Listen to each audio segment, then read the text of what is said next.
In the small village of Kwakpo, nestled in the heart of the African savanna, a young couple, Akua and Kofi, welcomed their newborn daughter, Nala. The birth was a joyful occasion, but it was soon marred by an eerie silence. Nala didn't cry.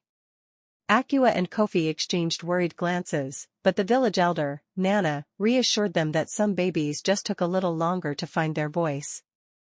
However, as the days passed, Nala remained eerily quiet. And then, strange swellings began to appear on both sides of her forehead. As the swellings grew, they began to take shape, forming short, curved horns. The villagers were shocked and frightened by Nala's transformation. The spiritual consultant, a respected and feared man in the village, was summoned to examine Nala. He warned Akua and Kofi that their daughter was cursed, and that she would bring destruction and chaos to the village. The spiritual consultant declared that the only way to lift the curse was to abandon Nala in the river that flowed through the village. Akua was horrified by the suggestion, but the villagers, fueled by fear and superstition, pressured her to get rid of the cursed child. One night, under the light of a full moon, Akua took Nala to the river, intending to follow the spiritual consultant's instructions. However, as she looked into Nala's eyes, she couldn't bring herself to abandon her daughter. Akua returned to the village, determined to protect Nala from those who sought to harm her. But the villagers, discovering that Akua had not abandoned Nala, turned against her. Kofi, Akua's husband, tried to defend his family, but the villagers' hostility eventually took its toll. Tragedy struck one fateful night, when Kofi fell ill and passed away, leaving Akua and Nala alone and vulnerable. The villagers, believing that Nala's curse had brought about Kofi's death, became even more aggressive towards Akua and her daughter. As the days passed, Akua struggled to provide for Nala, facing rejection and hostility from the villagers at every turn.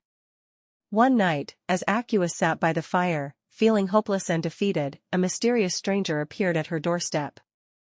The stranger revealed himself to be a wise and powerful man, who had been watching Akua and Nala from afar. He told Akua that Nala's horns were not a curse but a blessing in disguise. The stranger explained that Nala's horns held the key to unlocking a great and ancient power, one that would bring prosperity and protection to the village. However, the stranger warned Akua that Nala's power would only be unlocked if she found true love. Akua was skeptical, but the stranger's words sparked a glimmer of hope within her.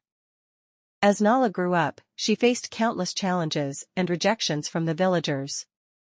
Despite her gentle nature, she was shunned and ridiculed because of her horns. Akua, determined to protect and care for her daughter, worked tirelessly to provide for Nala's needs.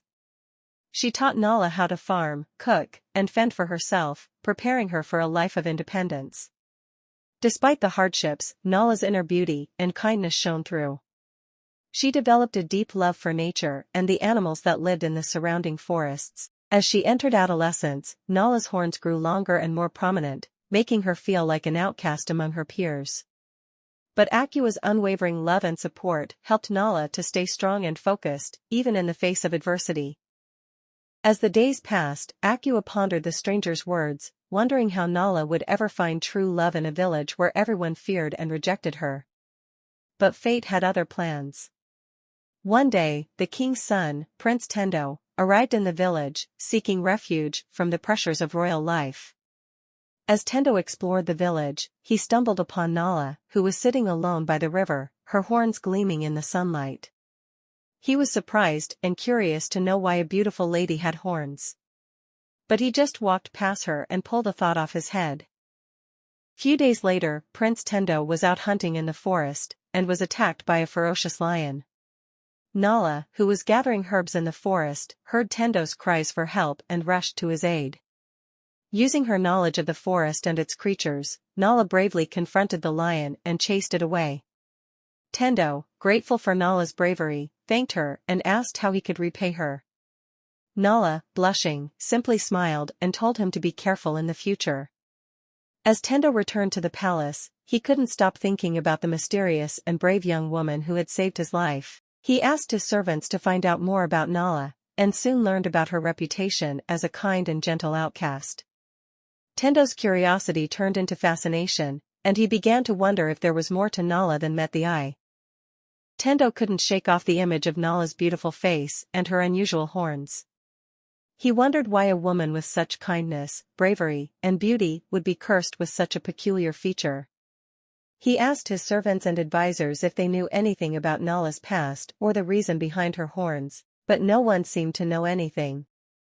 Tendo's curiosity turned into an obsession, and he began to sneak out of the palace to catch glimpses of Nala, hoping to learn more about her mysterious horns. As he watched Nala, Tendo noticed that despite her horns, she seemed to possess a deep inner beauty and kindness that radiated from within. Tendo's fascination with Nala's horns turned into a desire to understand and connect with her on a deeper level. He began to wonder if there was more to Nala's story than he initially thought. One day, Tendo decided to approach Nala, hoping to get to know her better. He found her sitting by the river, watching the sunset. As Tendo drew near, Nala sensed his presence and turned to face him. She looked wary, unsure of what to make of the prince's sudden interest in her. Tendo, undeterred by Nala's reserve, introduced himself and tried to strike up a conversation. But Nala was hesitant to respond, fearing that the prince's interest in her would only lead to trouble. "Why do you want to talk to me, Prince Tendo?"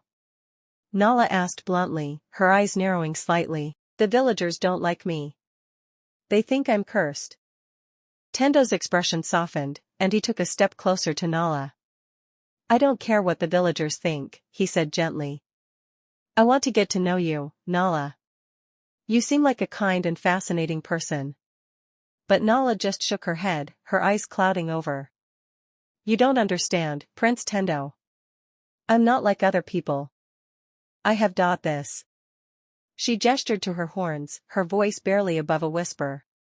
Tendo looked at Nala's horns, but he didn't seem scared or disgusted. Instead, he looked curious and kind. "Nala, your horns don't scare me," Tendo said gently. "I think you're beautiful, horns and all."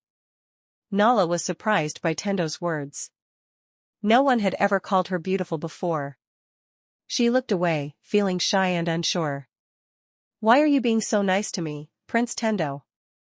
Nala asked, her voice barely above a whisper. Tendo smiled. "I want to be your friend, Nala. I think you need someone to talk to." Nala looked at Tendo, wondering if she could trust him, but there was something about his kind eyes and gentle smile that made her feel safe. "Okay, Prince Tendo," Nala said slowly. "I'll talk to you." Tendo and Nala started talking every day. They would meet by the river, and Tendo would listen to Nala's stories about her life in the village. Nala told Tendo about how the villagers would tease her and call her names. She told him about how she felt like an outcast, like she didn't belong. Tendo listened to Nala's stories, and he felt sorry for her. He realized that Nala wasn't a monster, but a kind and gentle person who deserved to be loved and accepted. As they spent more time together, Tendo and Nala started to develop feelings for each other. Tendo realized that he was falling in love with Nala, horns and all. Nala, too, felt a connection with Tendo. She felt seen and heard by him, and she appreciated his kindness and acceptance. One day, the king's advisor, a sly and cunning man, came to the king with some disturbing news. "Your Majesty," the advisor said, bowing low. "I have reason to believe that Prince Tendo is consorting with the horned girl, Nala." The king's face turned red with rage. "What?" he thundered. "How dare my son associate with that monster?" The advisor nodded, fueling the king's anger. "Yes, Your Majesty. It's a scandal. The prince is risking his reputation and his future by associating with someone so unsuitable." The king summoned Tendo to the throne room, demanding to know the truth. Tendo, looking calm and confident, admitted to seeing Nala, but he refused to apologize for it. "I love Nala, father," Tendo said, looking the king straight in the eye. "She's kind, gentle, and beautiful. Her horns don't define her. She's a person, just like everyone else." The king's face turned purple with rage. "You're a prince," he shouted. "You can't marry some freak. You'll marry a princess, someone worthy of our royal blood."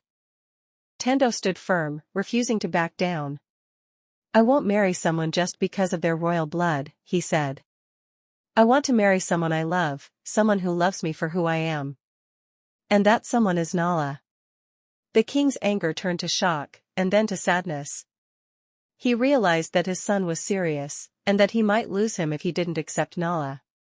Nala is not welcome in this palace, the king said finally, his voice heavy with sorrow.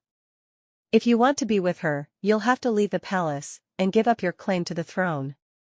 Tendo nodded, knowing that he had made his decision. I'll do it, father, he said. I'll leave the palace, and I'll make a life with Nala. I'll be happy, and that's all that matters. Tendo and Nala left the palace, ready to start their new life together. They walked hand in hand, feeling happy and free. As they walked, Tendo turned to Nala and looked into her eyes. He saw the kindness, the gentleness, and the beauty that he had fallen in love with.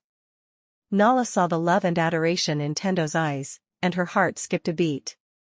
She felt the same way about him. Without saying a word, Tendo leaned in and kissed Nala softly on the lips. It was their first kiss, and it felt like magic. As they kissed, a strange sensation washed over Nala. She felt her horns begin to tingle, and then they started to glow. The glow grew brighter and brighter, until Nala's horns vanished into thin air. Nala gasped in shock, touching her head where her horns used to be. Tendo smiled, looking amazed and delighted. You're free, he whispered, kissing Nala again. You're free to be yourself, without the burden of the horns. Nala smiled, feeling a sense of freedom and joy that she had never felt before. She knew that she owed it all to Tendo, the man who had seen beyond her physical appearance and loved her for who she truly was. After Nala's horns disappeared, she and Tendo returned to the village, hoping to be accepted by the people who had once shunned her. As they entered the village, the villagers gasped in shock, amazed by Nala's transformation. They stared at her, wondering if it was really her. The king, who had been watching from a distance, stepped forward, a mixture of surprise and curiosity on his face. Nala, he asked, his voice trembling. Is that really you? Nala nodded, smiling shyly. It's me, your majesty, she said. The king looked at Tendo, then back at Nala. He saw the love and happiness radiating from the young couple, and his heart melted. I was wrong to judge you, Nala, the king said, his voice filled with regret. You are a beautiful person, inside and out. I accept you as my son's bride. The villagers cheered, amazed by the king's change of heart. Tendo and Nala hugged each other, overjoyed by the king's acceptance. The king smiled, happy to see his son happy. Let us prepare for a grand wedding, he said. Nala, you will make a wonderful princess. Nala blushed, feeling like a dream had come true. She knew that she owed it all to Tendo, who had seen beyond her physical appearance and loved her for who she truly was.